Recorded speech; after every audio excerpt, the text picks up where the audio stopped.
Bismillah wa salatu wa salam ala rasulillah. Bienvenue mes amis, je me présente Hachem Sariki, étudiant de la faculté des sciences de Tunis. Nous allons aujourd'hui commencer notre formation sur le MySQL, sur le Microsoft SQL Server. Comme nous avons déjà introduit dans le tuto précédent. Donc, on vient sur MySQL, Microsoft SQL Server Management Studio et on commence à écrire des requêtes, des demandes. Notre première requête va consister à créer une base de données avec la requête commande create quoi, create database, et je la nomme par exemple BDD. Je sélectionne et commande completed successfully. Donc create database BDD. J'ai créé une database, une base de données appelée BDD.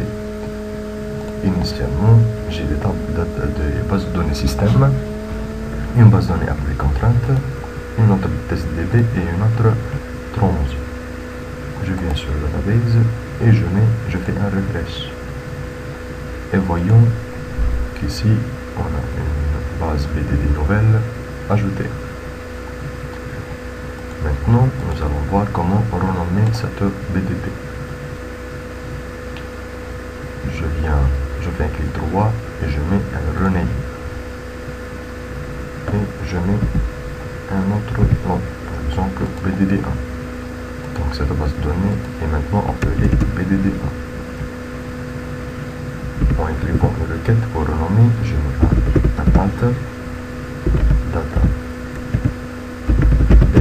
C'est-à-dire je vais modifier mon database, c'est laquelle c'est BDD.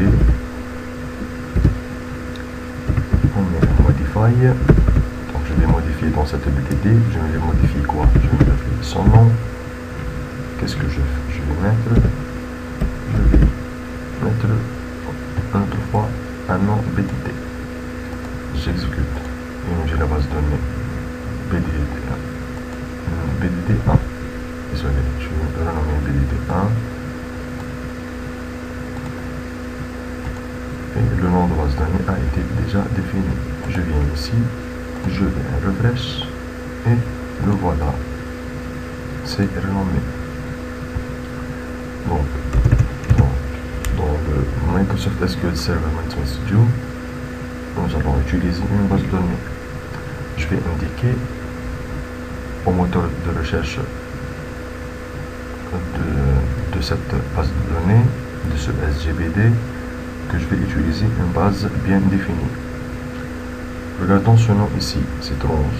Tronze, c'est le nom d'une base de données déjà définie ici.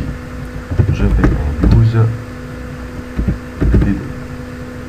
Regardons, si je mets un use, il me donne une liste de tables, de bases de données.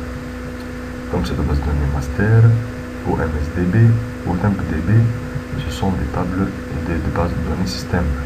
Il me donne aussi. Donc je vais à use BDD, je sélectionne, j'exécute, et voilà le nom ici, c'est BDD. Donc ce champ-là indique la base de données actuellement utilisée. J'espère que c'est bien compris. Nous allons voir au cours du prochain tuto comment créer des tables, les manipuler et des choses comme ça. Merci pour votre attention. Au prochain tuto, Inch'Allah. Assalamu alaikum wa rahmatullahi wa barakatuh.